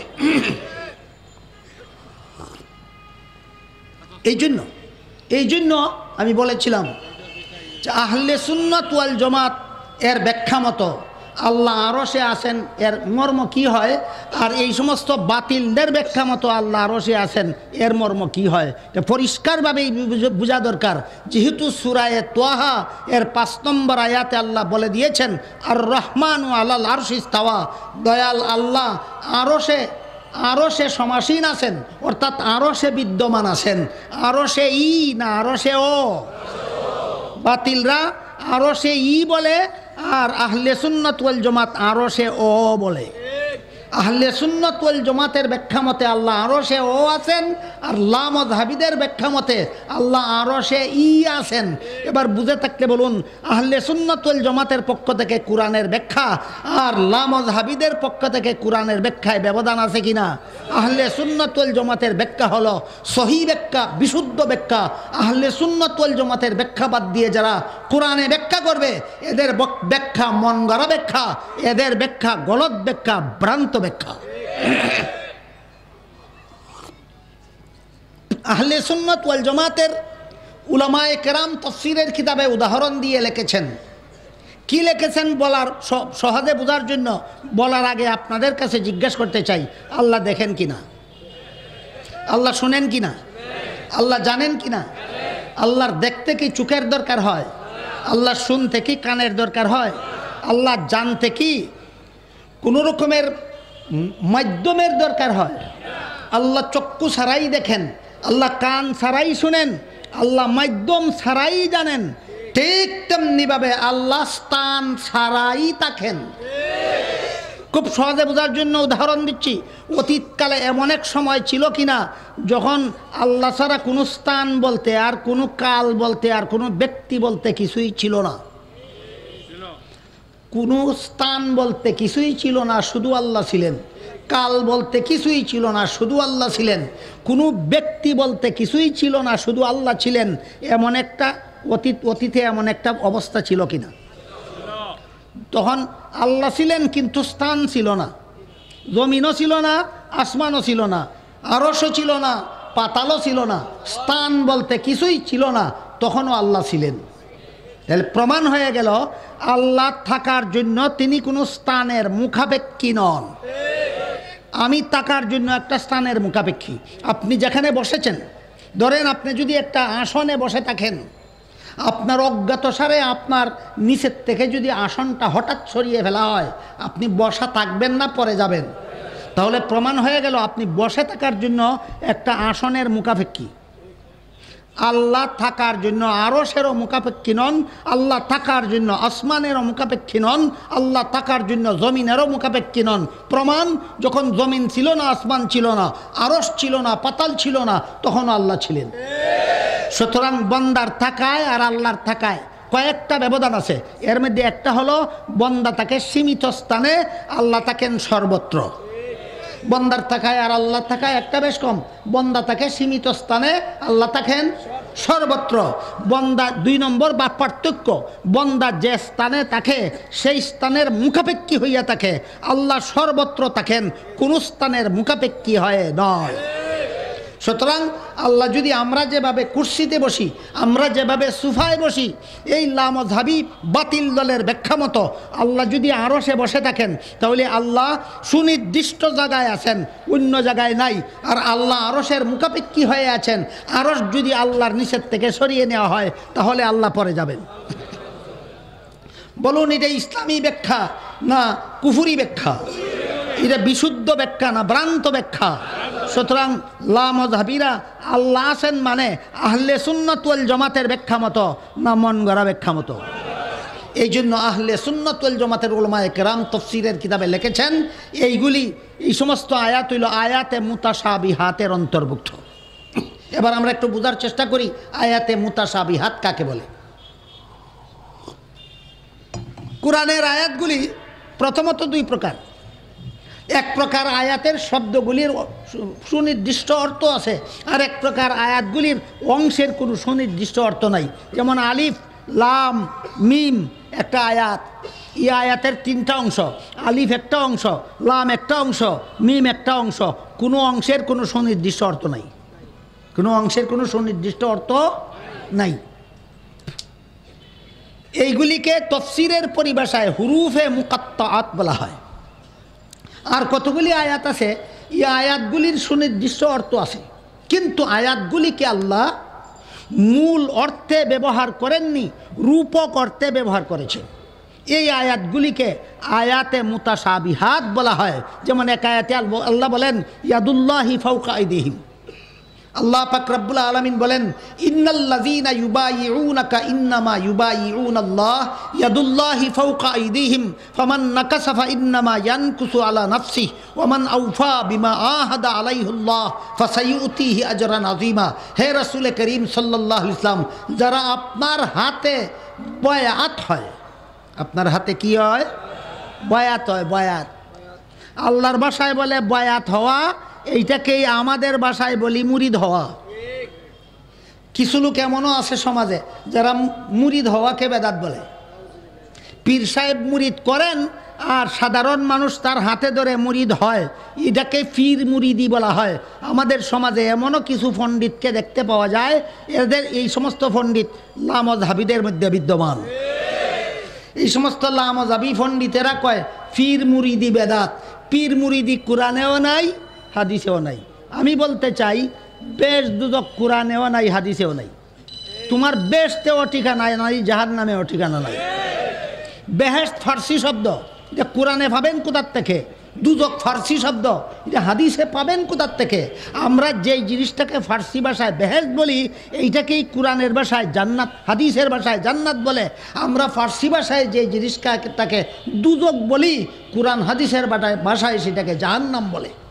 বলেন কোরআন হাদিসে বেহেশত দুদক আছে না জান্নাত জাহান্নাম আছে? তাইলে যদি পীর মুরিদি কোরআন হাদিসে না থাকার কারণে বেদাত হয়, বেহেশত তো কোরআন হাদিসে নাই, তোমার বেহেশতে যাওয়ার দাবিটাও বেদাত। আর যদি বলো যে আমরা ফার্সি ভাষায় যেই জিনিসটাকে বেহেশত বলি, কোরআন হাদিসে ওইটাকেই জান্নাত বলে, তাহলে আমি এখানেও বলতে চাই আমাদের ভাষায় যে জিনিসটাকে পীর মুরিদি বলি, আল্লাহর ভাষায় সেইটাকেই বায়াত বলে।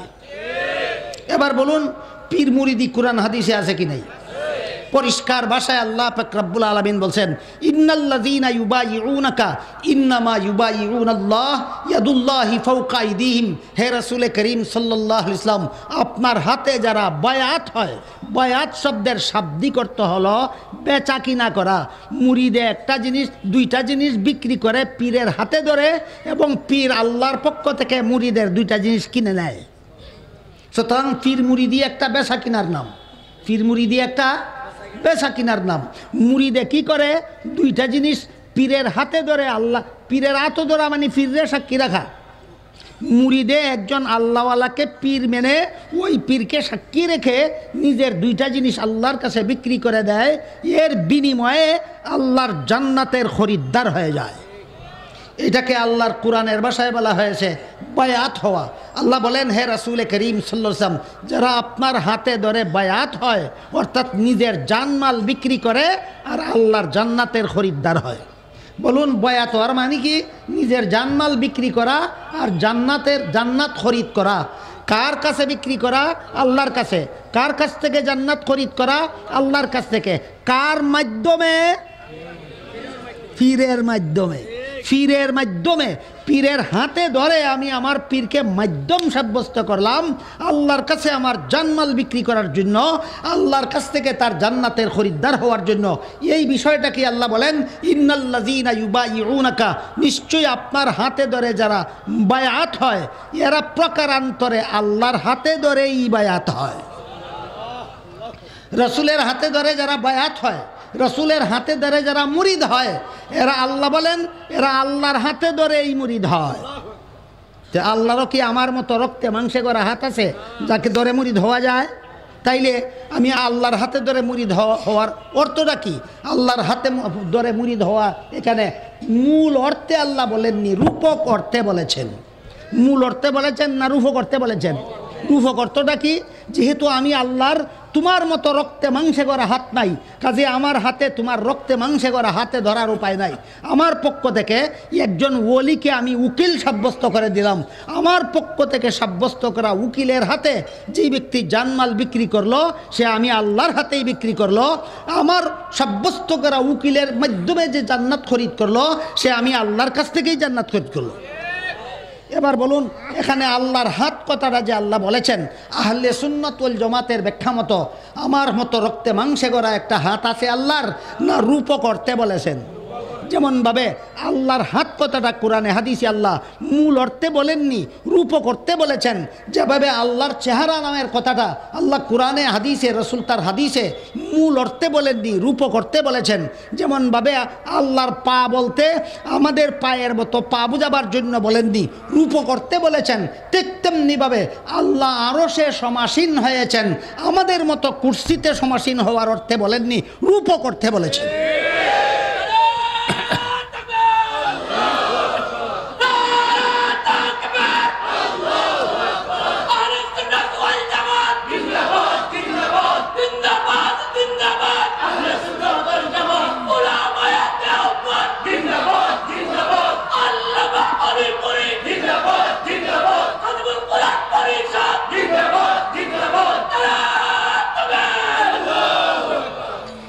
এবার বলুন, আয়াতে মুতাশাবিহাতের সুনির্দিষ্ট অর্থ হয় না রূপক অর্থ হয়? সূরা তাহার ৫ নম্বর আয়াতে যে আল্লাহ বলেছেন আল্লাহ আরশে সমাসীন হয়েছেন, সুনির্দিষ্ট অর্থে না রূপক অর্থে? এখানে রূপক অর্থটা কি? এখানে তো মূল অর্থে আল্লাহ একটা ব্যবহারই করেননি, বাতিলরা বলে মূল অর্থে ব্যবহার করেছেন, আহলে সুন্নাত ওয়াল জামাতের ব্যাখ্যা বলে রূপক অর্থে ব্যবহার করেছেন। এখানে আল্লাহ আরশে সমাসীন হয়েছেন, আরশে আছেন কথাটা রূপক অর্থে যে আল্লাহ বলেছেন, রূপক অর্থটা কি? এই আলোচনা ইনশাআল্লাহ আগামীকাল করা হবে। আজকে এই পর্যন্ত যে সমস্ত কথা আলোচনা করা হলো, সূরা তাহার ৫ নম্বর আয়াতের প্রেক্ষিতে কথাগুলি বুঝার এবং স্মরণ রাখার তৌফিক আল্লাহ দান করুন। সবাই বলুন, বসা থাকুন, দোয়া হবে ইনশাআল্লাহ, দোয়ার পরে যাবেন। আপনারা দোয়া করতে দোয়া করে দেখতে আছেন, দোয়া করে যাবেন। বসুন বসুন, দোয়া হারাম না করে দিয়ে ভালো দোয়া মুখ করে এবার অন্য জীবন দোয়া হইলো ইবাদতের মাগর করিল কামনে মুখতসর দোয়া করিল। এত বড় মাহফিল, এত মানুষ, কার হাতের দ্বারা আল্লাহ তাআলা দোয়াকে কবুল করবেন জানা নেই।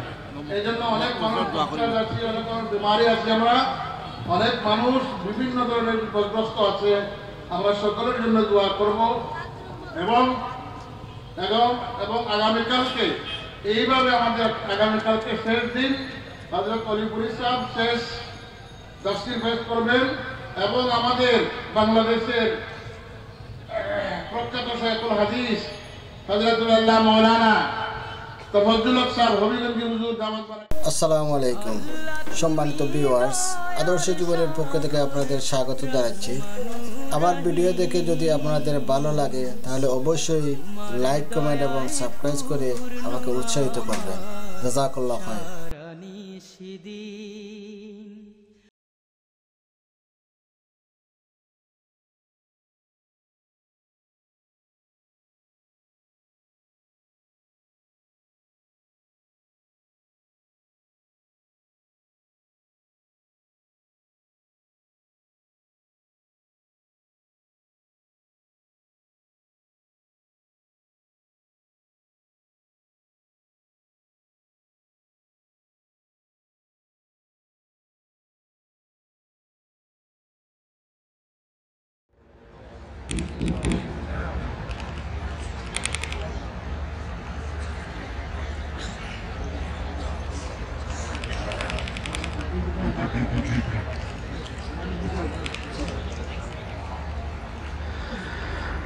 أعوذ بالله من الشيطان الرجيم.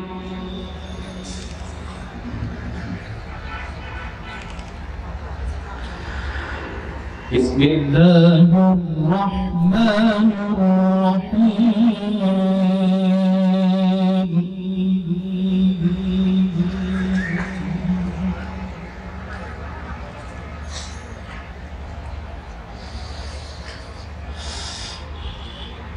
يا أيها الذين آمنوا لا تلهكم أموالكم ولا أولادكم عن ذكر الله.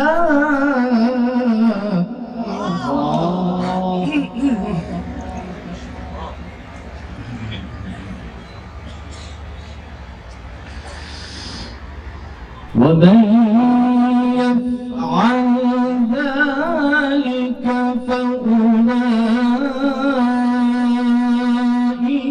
هم الخاسرون.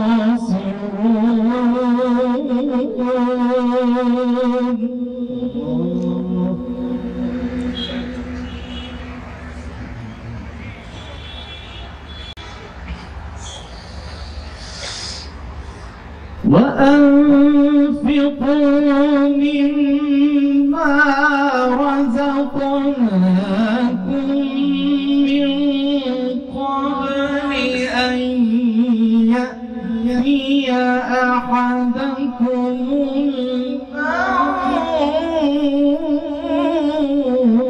الموت.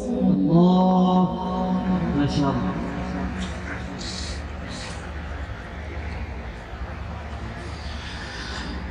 فيقول رب لولا أخرتني إلى أجل قريب. الله ما شاء الله.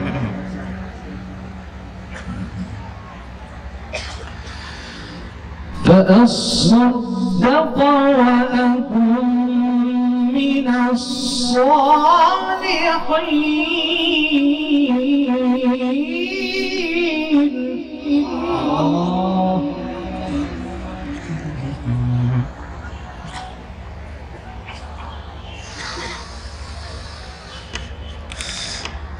بسم الله الرحمن الرحيم. يا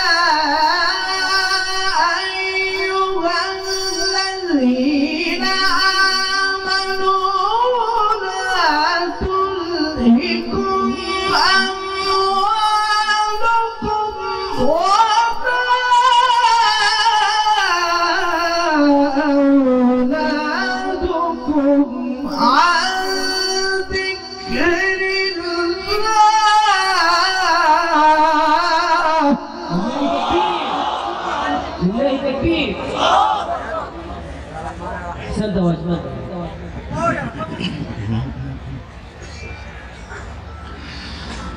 ومن يفعل ذلك فأولئك هم الخاسرون. الله.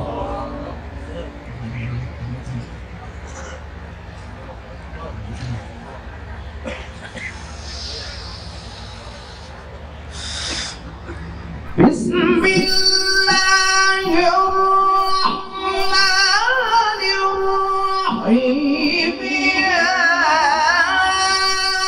أيها الذين آمنوا لا تلهكم أموالكم ولا أولادكم عن ذكر الله. لله التكبير.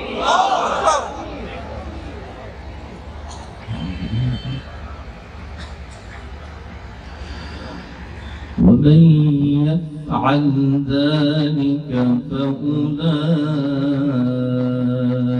هم الخاسرون.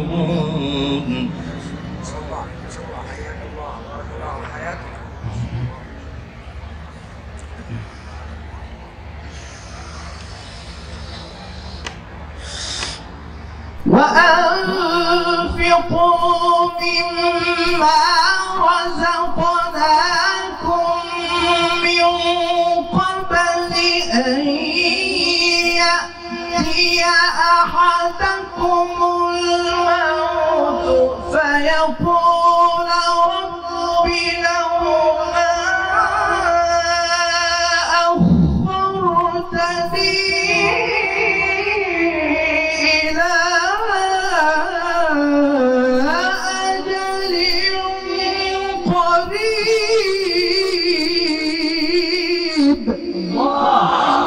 ما شاء الله. أحسنت وأحمدت يا شيخ.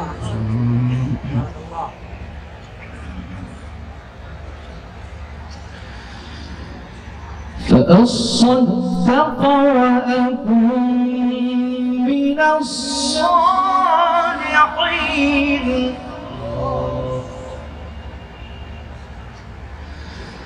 فأصدق وأكن من الصالحين.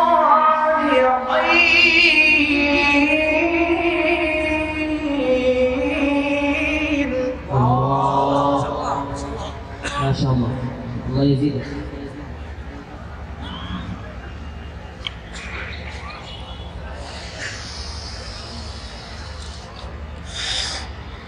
وأنفقوا مما رزقناكم من قبل أن يأتي أحدكم الموت فيقول رب لولا أخرتني إلى أجل قريب. الله أكبر. ما شاء الله. أحسنت أحسنت. ما شاء الله. فأصدق وأكن من الصالحين.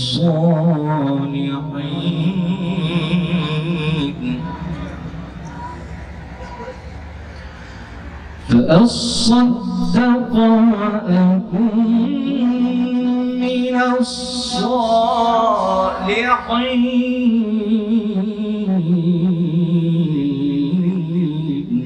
الله ما شاء الله.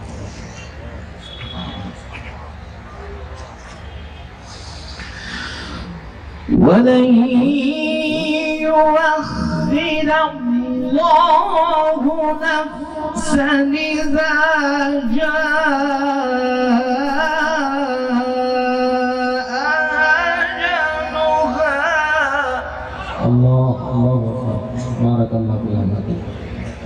ما شاء الله.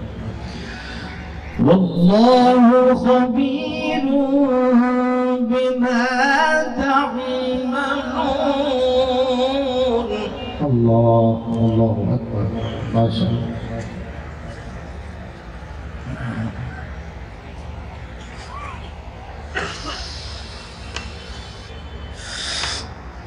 والله خبير بما تعملون. يسبح لله ما في السماوات وما في الأرض. له الملك وله الحمد وهو على كل شيء قدير.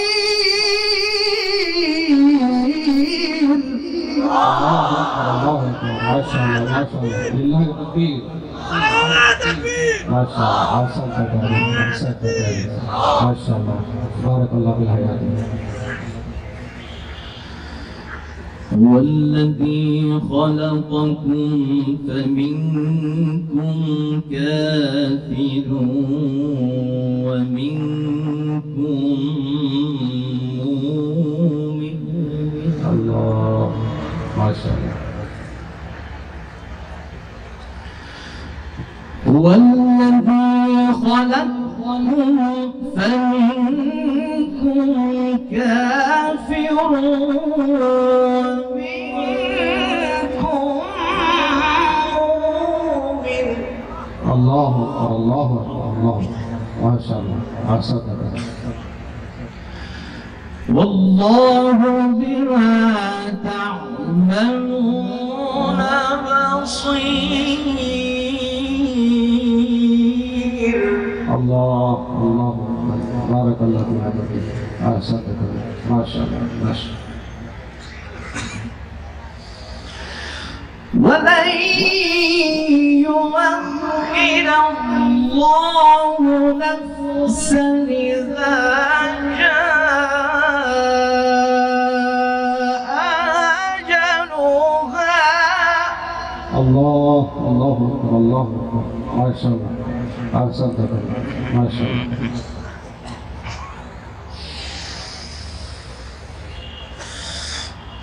والله خبير بما تعملون. يسبح لله ما في السماوات وما في الأرض. له الملك وله الحمد وهو على كل شيء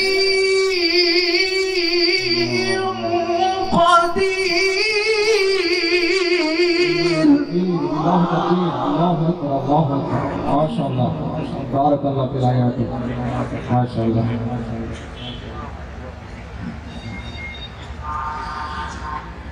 هو الذي خلقكم فمنكم كافر ومنكم مؤمن. الله الله أكبر. أحسنت ذلك. والله بما تعملون بصير. الله ما شاء الله. أحسنت ذلك. بسم الله الرحمن الرحيم. الله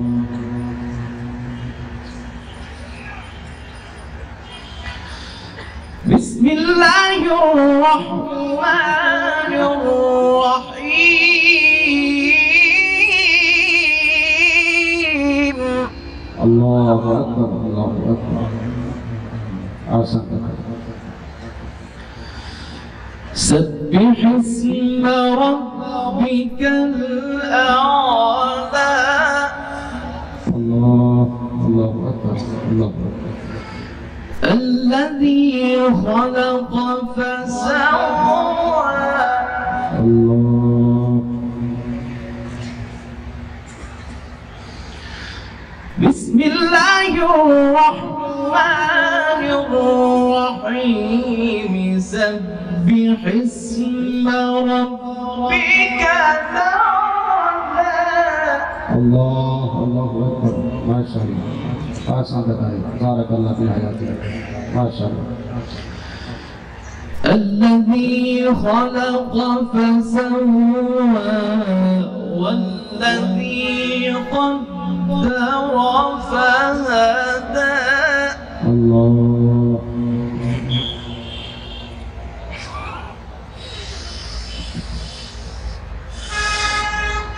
والذي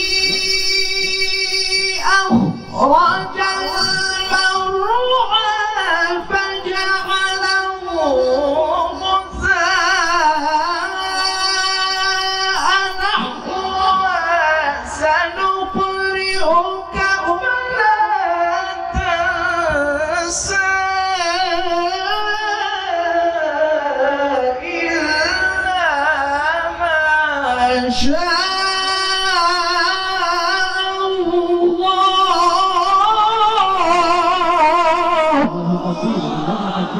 ما شاء الله الله أكبر أحسنت بارك الله في الحياة ما شاء الله ما شاء الله إنه يعلم الجهر وما يخفى الله ونيسرك لليسرى فذكر النفعة الذكرى الله الله أكبر بسم الله الرحمن الرحيم سبح اسم ربك الأعلى الله الذي خلق فسوى والذي قدر فهدى الله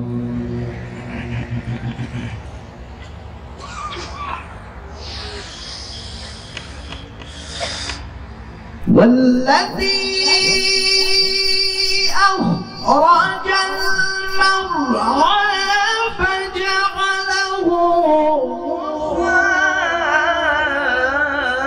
غثاء نحوا سنقرئك فلا تنسى إلا ما شاء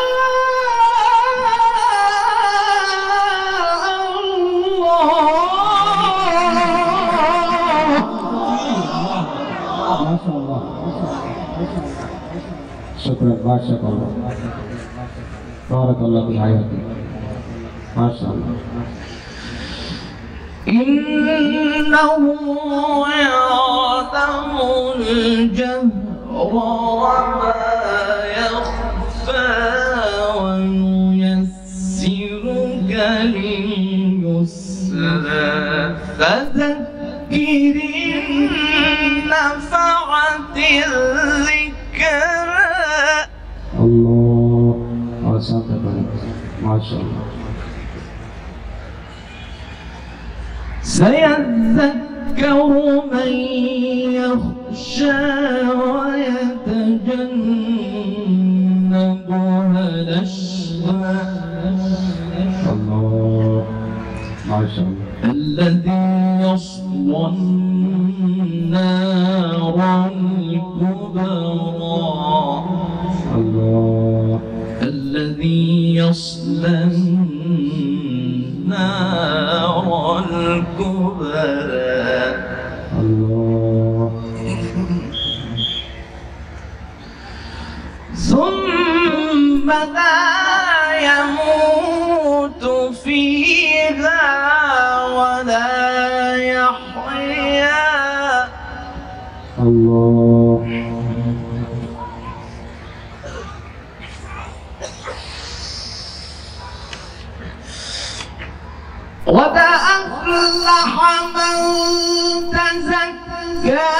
وذكر اسم ربه فصلى بل تؤثرون الحياة الدنيا والآخرة خير وأبقى إن هذا لفي الصحف الأولى صحف إبراهيم وموسى. الله تكبير الله تكبير ما شاء الله بارك الله في الآيات. بسم الله الرحمن الرحيم.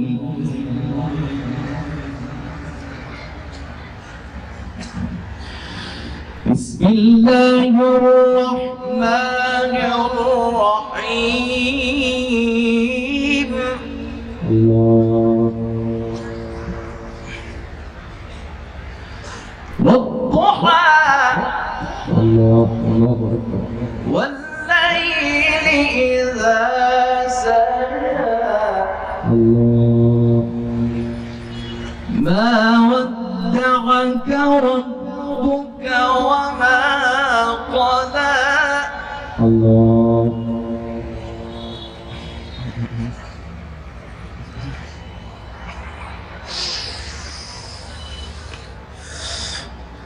والضحى والليل إذا سجى ما ودعك ربك وما قلى وللآخرة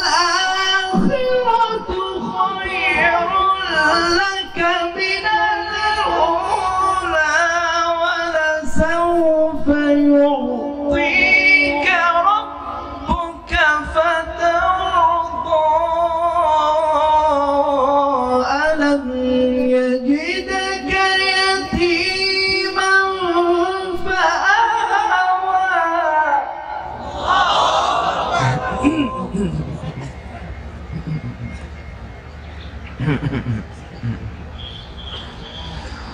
ألم يجدك يتيما فآوى ووجدك ضالا فهدى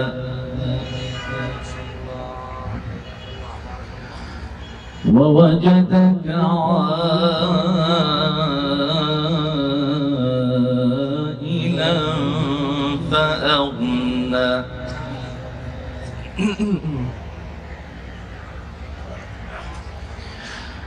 بسم الله الرحمن الرحيم.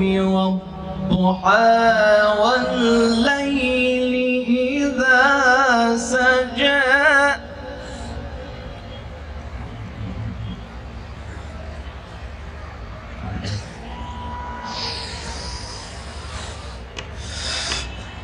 والضحى والليل إذا سجى ما ودعك ربك وما قلى وللآخرة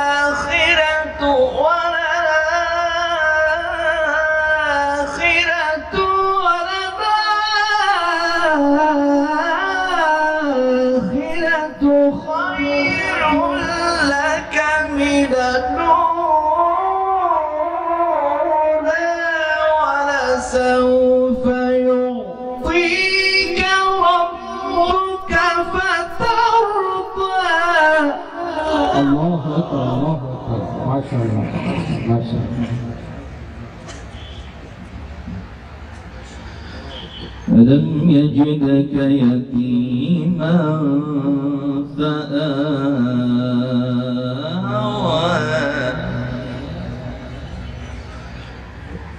ووجدك ضالا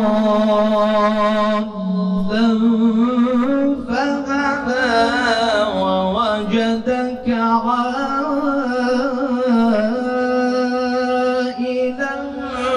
فأغنى.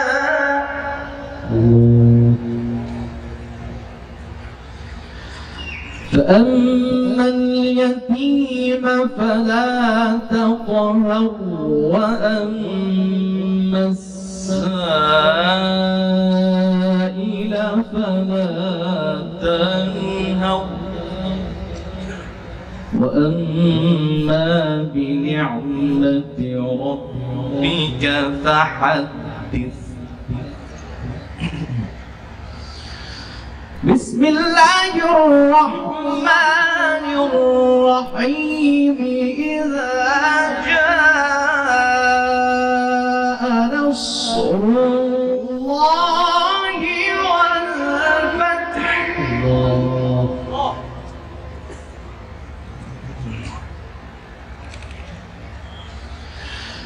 ورأيت الناس يدخلون في دين الله أفواجا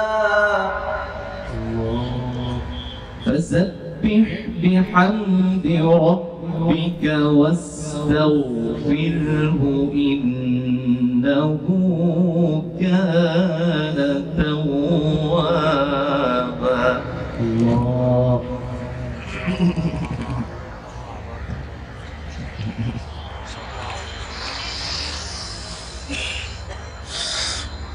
إذا جاء نصر الله والفتح ورأيت الناس يدخلون في دين الله أفواجا فسبح بحمد ربك واستغفره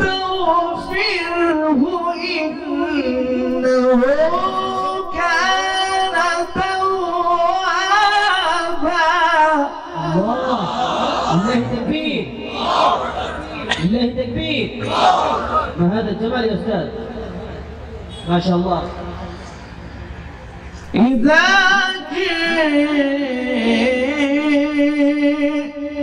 جاء نصر الله والفتح.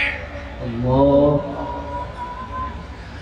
إذا جاء نصر الله والفتح. الله. ما شاء الله. ورأيت الناس يدخلون في دين الله أفواجا. الله. الله يزيدك. فسبح بحمد ربك واستغفره إنه كان توابا. صدق الله العظيم.